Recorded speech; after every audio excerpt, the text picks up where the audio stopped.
अब आप टीचर हैं तो क्लास के साथ अटेंडेंस, टाइम टेबल, टेस्ट वगैरह पे टाइम तो देना ही होगा ना। जरूरी नहीं है, क्योंकि टीचमेंट बनाता है आपकी क्लास को असली डिजिटल और ऑटोमेट कर देता है ये सारे काम। इसलिए तो कहते हैं कि टीचमेंट पे टीचिंग आसान है। आज ही डाउनलोड करें टीचमेंट।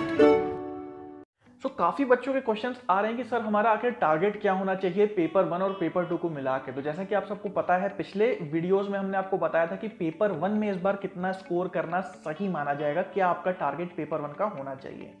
आज इस वीडियो में हम दोनों की बात करने वाले हैं, क्योंकि काफ़ी बच्चे रिक्वेस्ट कर रहे हैं कि पेपर 2 में हम कैसे टारगेट बनाएं। तो आज हम ये बात करेंगे कि पेपर 2 में आपको कितना स्कोर करना चाहिए। तो गाइस, जैसा कि मैंने पिछले वीडियो में आप लोगों को ऑलरेडी बता दिया है कि पेपर 1 में आप मान लें कि लगभग 33 क्वेश्चंस तो आप सही करके आए, क्योंकि टाइम ज़्यादा होगा तो आपसे एक्सपेक्ट किया जाता है कि आप थोड़े और ज़्यादा 2-3 क्वेश्चंस और ज़्यादा निकाल करके आए। इसके अलावा अब बात करते हैं पेपर 2 की। तो इससे पहले कि हम आगे बढ़ें, एक छोटी सी चीज़ यहाँ मैं क्लियर कर दूं। जब भी मैं टारगेट की बात करता हूं तो मैं परसेंटेज को उसमें नहीं देखता, मैं उसको मार्क्स में नहीं देखता, उसको मैं देखता हूं क्वेश्चंस, कितने क्वेश्चंस आप सही करते हैं, जो कि सबसे आसान और सरल तरीका है अपनी टारगेट को ट्रैक करने का। तो काफ़ी बच्चे मार्क्स के टर्म्स में बात करते हैं, काफ़ी परसेंटेज के टर्म्स में बात करते हैं, जो कि अपने आप में कंफ्यूजिंग हो जाता है। आप सबको पता है हर क्वेश्चन 2 मार्क्स का है, तो 2 मार्क्स का मतलब है कि आपको बस सेम जितने क्वेश्चन सही किए उसको डबल करना है। तो बड़े नंबर से अच्छे हम छोटे नंबर्स में अपनी बात करें। तो जैसे सपोज 150 क्वेश्चंस हैं, तो 150 में से हम ये देखने वाले हैं कि कितने क्वेश्चंस आपको सही करने हैं। तो 150 क्वेश्चंस में 50 क्वेश्चंस पेपर 1 के हैं, 100 क्वेश्चंस पेपर 2 के हैं, 50 ये जो पेपर 1 के 50 क्वेश्चन है, इसमें हमने आपको बता दिया कि इसमें आपको 33 जो क्वेश्चन है वो सही करने हैं। अब बात आती है कि पेपर 2 के जो 100 क्वेश्चन बचे, इसको हम कैसे सही करेंगे। तो उसके लिए मैं आपको बता दूं कि भाई देखिए, जो कट ऑफ आती है, पिछले साल की जो कट ऑफ होती हैं, वो हमें बहुत हेल्प करती हैं अगली बार का टारगेट डिसाइड करने के लिए। तो काफी बच्चे, जो पिछला वीडियो जो आया था कि कट ऑफ कैसे क्या होगी, वो इसलिए आया था ताकि आप एक आइडिया ले पाए। उसमें कहीं ये बोला नहीं गया था कि श्योरली ऐसा ही होने वाला है। और आइडिया इसलिए लिया गया था क्योंकि जो ह्यूमन माइंड है वो हमेशा फ्यूचर के लिए बहुत क्यूरियस रहता है कि आने वाले समय में क्या होगा, ताकि वो अपनी प्रेजेंट प्लानिंग को फ्यूचर के हिसाब से कर पाए और जो उसके गोल हैं उसको अचीव कर पाए। तो इसके लिए इंसान फ्यूचर तो देख नहीं सकता, उसके लिए इंसान के पास क्या बचा है, वो है पास्ट। तो वो पास्ट के पैटर्न्स लेके फ्यूचर का आइडिया लगाने की कोशिश करता है, यही स्टेटिस्टिक्स है। तो ये आप शेयर मार्केट में देख सकते हैं। शेयर मार्केट भी अनप्रेडिक्टेबल है, लेकिन आप क्या देखते हैं पिछले साल या पिछले पास्ट में किस तरीके से शेयर के जो रेट है वो उतार चढ़ाव उनका हो रहा है। यही चीज मौसम विभाग भी करता है। यही चीज जब आप ट्रेन की टिकट कटाते हैं तो उसमें ट्रेन की प्रोबेबिलिटी भी करती है। तो वही चीज यहां हमने भी किया है, कोई श्योरिटी वाली बात नहीं, केवल आइडिया लगाने वाली बात है। तो सबसे पहला स्टेप, अगर पेपर 2 के आपको मार्क्स जानने हैं तो आप पिछले साल की जो कट ऑफ है उसको देख के आप आइडिया लगाओगे कि इस बार कट ऑफ क्या जा सकती है या लगभग कितनी कट ऑफ जाती है। तो सपोज ऐसा हो सकता है कि आपके सब्जेक्ट में जेआरएफ की कट ऑफ 60% से ऊपर जाती ही ना हो कभी भी। तो ऐसे में अगर आप सोचो कि भाई मुझको 80% क्वेश्चन ही कर डालने हैं, तो फिर वो आप बिल्कुल गलत टारगेट बना रहे हो, क्योंकि इतनी मेहनत करने की जरूरत ही नहीं है। तो एक बार पिछले साल की कट ऑफ देख करके आप ये आइडिया लगा लें कि भाई कितनी कट ऑफ जाती है। 70% मैक्सिमम जाती है, 60% जाती है, उसको थोड़ा सा बढ़ा लें अपने सिक्योरिटी के लिए और फिर एक टारगेट बना लें। तो सपोज कि मेरा जो पेपर 2 का एक सब्जेक्ट है, उसमें जो कट ऑफ है वो जेआरएफ का मेरा टारगेट है और जो कट ऑफ है वो 60% जाती है। तो 60% अगर कट ऑफ जाती है तो उसका मतलब कि कितने क्वेश्चंस उसमें से सही होते हैं। तो 60% आप 150 का निकाल रहे हैं। टोटल 150 क्वेश्चंस हैं, उसमें 60% आपको करने हैं, तो टोटल आपके आ जाएंगे 90 क्वेश्चंस। तो अब एक बार जब आपका टारगेट डिसाइड हो गया कि भाई चलो मुझे 90 क्वेश्चन ही 150 में करने हैं, तो जैसे मैंने आपको ऑलरेडी पेपर 1 का बता दिया है कि लगभग 32-33 का आपका टारगेट होना चाहिए, तो आप उसमें से 33 हटा देंगे। तो 33 हटाने के बाद आपका आ जाएगा 57 क्वेश्चंस। तो इसका मतलब क्या है कि पेपर 1 में तो 33 हो गए, जो बचा 90 से घटाने के बाद वो बचा 57। तो 57 क्वेश्चंस जो हैं ये आपको पेपर 2 में करने होंगे। तो इस तरीके से ये कैलकुलेशन लगा के आप एक अंदाजा लगा सकते हैं कि आखिर कितने क्वेश्चंस का टारगेट हम सेट करें पेपर 1 पेपर 2 में। अगर आपको कैलकुलेशन कठिन लग रही है तो आप सेम चीज बिना कैलकुलेशन किए एक सॉफ्टवेयर आप सबके लिए बिल्कुल फ्री बनाया गया है, उसका यूज करके ये पूरी कैलकुलेशन कर सकते हैं।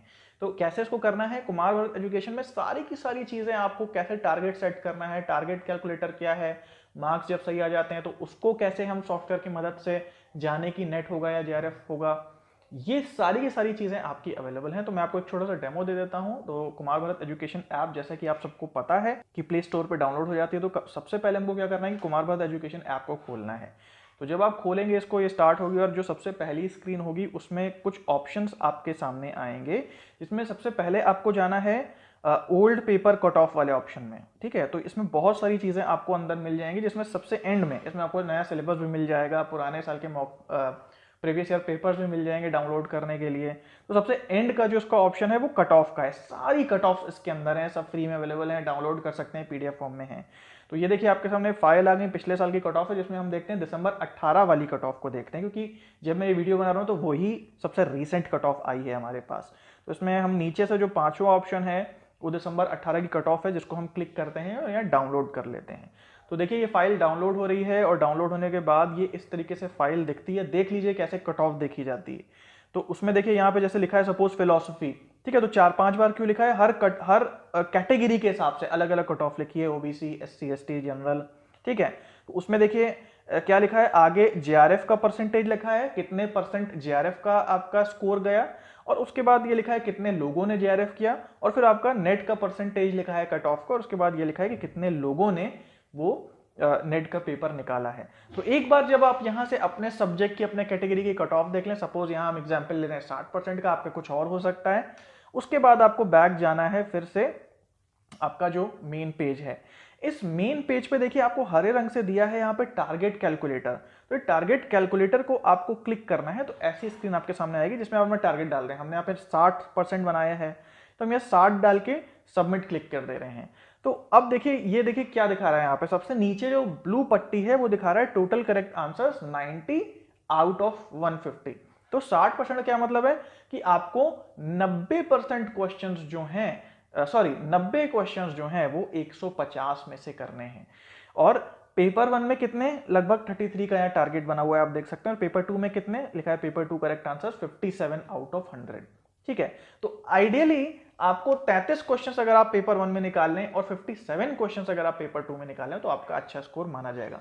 लेकिन फिर भी जो रेयर केसेस होते हैं, काफी बच्चों की पेपर 1 अच्छी नहीं होती, तो वो सोचते हैं कि भाई पेपर 1 में अगर हम कम स्कोर करें, हमारा डीआई भी अच्छा नहीं, रीजनिंग भी अच्छा नहीं, सपोज हम 33 नहीं 28 क्वेश्चन ही कर पाएंगे, तो क्या ऐसा आपका क्वेश्चन आता है ना कि भाई अगर हम पेपर 1 में मैथ्स छोड़ दें तो क्या हम जेआरएफ नहीं निकाल पाएंगे? बिल्कुल निकाल लेंगे, लेकिन वो जो बर्डन है वो पेपर 2 पे आ जाएगा। तो उसका मतलब क्या है कि आप यहाँ खुद करके देख सकते हैं। जैसे 33 लिखा है, इसको हम रिमूव करके 28 कर देते हैं। तो अगर आप 28 क्वेश्चन सोच रहे हैं पेपर 1 में सही करेंगे, तो देखिए पेपर 2 का यहाँ पे आपको करेक्ट कितने करने पड़ेंगे, 60 में से 62।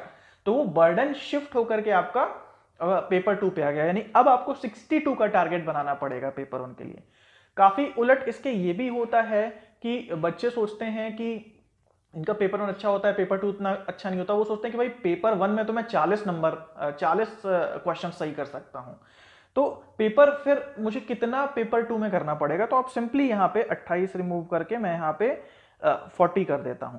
अगर मैं 40 क्वेश्चन ही कर डालूं तो मेरा पेपर 2 का बर्डन कम हो जाएगा, एंड देन पेपर 2 में जो मेरा टारगेट है वो 50 क्वेश्चंस हो जाएगा आउट ऑफ 100। तो ये जो हमने यहाँ पे देखा कि किस तरीके से आप अपना टारगेट सेट कर सकते हैं, कितने क्वेश्चंस आपको सही करने हैं, और यहाँ पे हमने एग्जाम्पल जो लिया है 60% का लिया है। जब आप ट्राई करेंगे तो आप 60% इसमें मत कर दीजिएगा, आपका अपना तरीका होगा जो कि कट ऑफ देख करके आपको पता लगेगा। आपका अपना परसेंटेज होगा, हो सकता है वो 60% हो सकता है वो 70% हो, या हो सकता है कि कैटेगरी लगा करके आपका वो 50% भी हो। तो वो आप अपने हिसाब से देखेंगे कि आपका कितना परसेंट बन रहा है। तो यही गाइस मेहनत है जो मैंने फोन पे की है आप सबके लिए। आई होप कि आपको पसंद आएगी, और ये मैं हमेशा ही सोचता हूँ कि क्या क्या ऐसा करूँ कि जिससे आपको मदद मिले। तो जैसा कि मैंने अभी बताया, क्योंकि अभी इसकी नीड हुई, तो जैसे जैसे मुझे नीड समझ में आती है वैसे वैसे मैं चीज़ें आप सबके लिए बनाता हूँ। तो अगर आपको भी कुछ लगता है कि और हम कुछ नया कर सकते हैं या मैं कुछ नया कर सकता हूँ, तो प्लीज़ मुझे कमेंट्स के थ्रू ज़रूर बताया करें। मैं रिप्लाई सबका नहीं कर पाता, लेकिन मैं सबको लाइक, उस पर हार्ट ज़रूर देता हूँ और कमेंट्स आपके पढ़ता हूँ। अगर आपको वीडियो अच्छा लगा, अगर आप मेरी मेहनत को अप्रिशिएट करना चाहते हैं, प्लीज़ इस वीडियो को लाइक करें और शेयर कर दें, और ऐसे ही वीडियो देखने के लिए चैनल को सब्सक्राइब जरूर कर दें। बगल में बेल बटन जरूर दबा दीजिएगा, तभी आपको नोटिफिकेशन मिल पाएगा, नहीं तो नोटिफिकेशन मिस आउट हो जाएगा। तो गाइस मिलते हैं नेक्स्ट वीडियो में, तब तक के लिए हैव अ नाइस डे।